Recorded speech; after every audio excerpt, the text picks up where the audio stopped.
एक हफ्ते पहले तक जो पार्टी ट्विटर पर ट्रेंडिंग थी, जिसके फाउंडर अभिजीत डिपके और उनके दो साथी सौरव दास और आशुतोष रंका जंतर मंतर पर तंबू गाड़ के हंगर स्ट्राइक पर बैठकर हर न्यूज़ चैनल, हर रील और हर मीम में छाए हुए थे, आज अचानक कॉकरोच की ही तरह कहीं गायब हो गए हैं।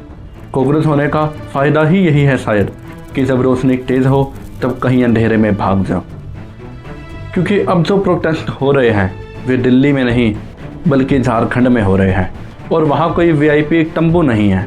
वहाँ है तो बस हज़ारों बच्चे, कभी खुली बारिश में तो कभी तेज़ धूप में, बिना छत और बिना खाने के अपने फ्यूचर के लिए लड़ते हुए। और इस बार कॉकरोच जनता पार्टी गायब है, कांग्रेस गायब है, अरविंद केजरीवाल गायब है, नेशनल मीडिया गायब है, सिर्फ बीजेपी ही बोल रही है, और वह भी शायद इसलिए क्योंकि वहाँ कांग्रेस और जेएमएम की सरकार है।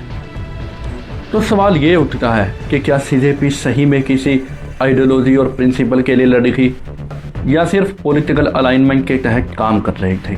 तो समझते हैं आज इसी पूरी पॉलिटिक्स को और झारखंड के पूरे मामले को कि आखिर वहाँ क्या हो रहा है, वहाँ प्रोटेस्टर्स की क्या डिमांड है और उसके क्या सॉल्यूशन हो सकते हैं। नमस्कार, मेरा नाम है सुमित मैठानी और आप देख रहे हैं धर्म नीति, जहाँ हम बात करते हैं राजनीति से राजधर्म तक। 25 जुलाई से रांची के बापू वाटिका में स्टूडेंट्स एक इनडेफिनेट सत्याग्रह पर बैठे हैं। ट्रिगर था 14वां JPSC combined civil services preliminary exam का रिजल्ट, जिसमें category wise cut off marks declare किए बिना ही रिजल्ट को डिक्लेयर कर दिया गया। स्टूडेंट्स का आरोप है कि एग्ज़ाम में बड़े पैमाने पर गड़बड़ी हुई है, लेकिन ये सिर्फ एक एग्ज़ाम का इशू नहीं है। जेएसएससी यानी कि झारखंड स्टाफ सिलेक्शन कमीशन के एग्ज़ाम्स भी बार बार सवालों के घेरे में आए हैं। 2024 में भी सीजीएल एग्ज़ाम के भी एक शिफ्ट के पेपर लीक होने की वजह से पूरा पेपर कैंसिल करना पड़ा था। ये पैटर्न पिछले 26 सालों से चला आ रहा है। अब तक स्टेट गवर्नमेंट ने सीआईडी इंक्वायरी ऑर्डर की है, 11 लोगों को अरेस्ट किया है, 9 रिक्रूटमेंट एग्ज़ाम्स पोस्टपोन किए हैं और जेपीएससी चेयरमैन खुद रिज़ाइन कर चुके हैं। सीएम हेमंत सोरेन ने स्ट्रिक्ट एक्शन का एश्योरेंस भी दिया है, लेकिन स्टूडेंट्स संतुष्ट नहीं हैं। उनकी डिमांड है कि एग्ज़ाम को कैंसिल करो, सीबीआई जांच करो, क्योंकि सीआईडी पर उन्हें भरोसा नहीं है। उनका कहना है कि सीआईडी सिर्फ और सिर्फ कवर अप है, और अब कई प्रोटेस्टर्स तो सीधे सीएम सोरेन के इस्तीफे की डिमांड तक कर रहे हैं। आने वाले दिनों में ये मूवमेंट और बढ़ने वाला है। स्टूडेंट ऑर्गेनाइजर्स ने 6 अगस्त को विधानसभा तक मार्च करने का ऐलान किया है, जिसमें सिविल सोसाइटी, पेरेंट्स, टीचर्स और सबकी पार्टिसिपेशन एक्सपेक्ट करी जा रही है। अब यही वो जगह है जहां असली तस्वीर सामने आती है।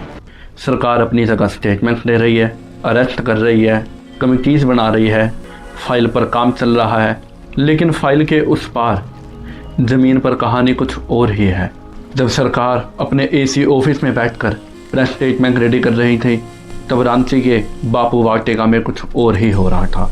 वही बच्चे जो कल तक अपनी किताबों में डूबे हुए थे, आज बारिश में भीगे खड़े थे। ना सर पर छत है, ना पाँव में सूखे जूते। कुछ बच्चे तो 3 दिन से एक ही जोड़े कपड़े में वहाँ पर बैठे हैं, कभी तेज़ धूप में तो कभी मूसलाधार बारिश में। और खाना, किसी के पास चने हैं तो किसी के पास सिर्फ बिस्किट के पैकेट। कुछ बच्चे वहीं ज़मीन पर तिरपाल के नीचे सो रहे हैं, ना बिस्तर ना तकिया, और कुछ तो रातों को सोए ही नहीं, और कुछ ऐसे जो दिन भर प्रोटेस्ट के बाद रात को पढ़ाई कर रहे हैं, क्योंकि कल फिर एग्ज़ाम की तैयारी करनी है। वही एग्ज़ाम जिसका सिस्टम उन्हें धोखा दे चुका है। सोचिए, जिन बच्चों को इस उम्र में अपने कॉलेज में अपने दोस्तों के साथ अपनी पढ़ाई में मग्न होना चाहिए था, वो आज सड़क पर बैठे अपने भविष्य के लिए भीख नहीं अपना हक मांग रहे हैं, और बदले में उन्हें मिल रहा है साइलेंस। उनकी अपनी सरकार की तरफ से, उनके देश के बड़े नेताओं की तरफ से, और उनके अपने नेशनल मीडिया की तरफ से। ये बच्चे किसी पार्टी के वर्कर्स नहीं हैं, ये किसी पॉलिटिकल रैली के लिए लाए गए लोग नहीं हैं। ये वही बच्चे हैं जो दिन रात मेहनत करके, ट्यूशन पढ़ के, अपने घर वालों की उम्मीदें लेकर एक सरकारी नौकरी का सपना देखते हैं, और जब वही सपना एक सोल्वर गैंग चुरा कर ले जाएगा तो उनके पास सड़क पर बैठने के अलावा और कोई रास्ता नहीं बचता। अब सवाल ये है कि इसका सॉल्यूशन क्या है।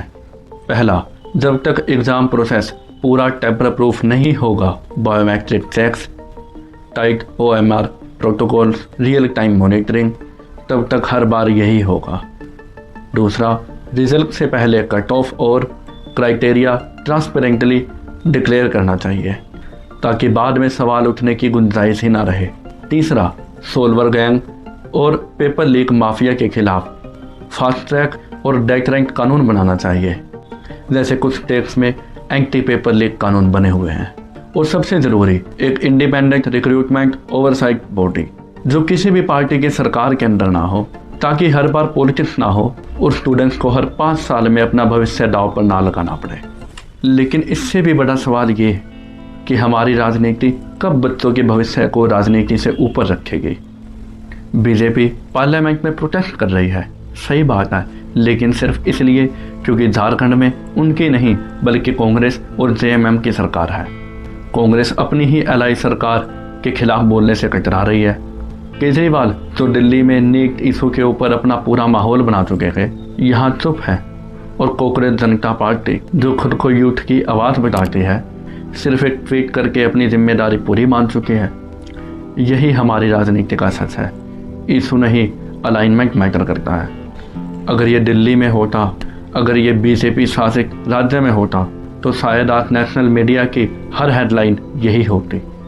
लेकिन क्योंकि ये झारखंड है और सत्ता में अपनी पार्टी है, तो चुप रहना ही रणनीति बन गया है। धर्म नीति पे हम बार बार एक बात कहते हैं कि राजनीति तभी राजधर्म बनती है जब वो हर बच्चे के लिए, हर स्टेट में, हर पार्टी के अगेंस्ट इक्वली खड़ी हो।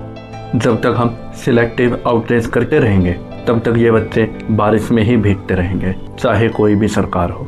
आपको अगर ये वीडियो पसंद आई हो तो कमेंट में बताओ कि आपके राज्य में भी कभी ऐसा हुआ है क्या। और चैनल को सब्सक्राइब करना मत भूलना, क्योंकि हम यहाँ सिर्फ खबर नहीं देखते बल्कि समझ भी देते हैं। मिलते हैं अगले वीडियो में धर्म नीति के साथ। जय हिंद।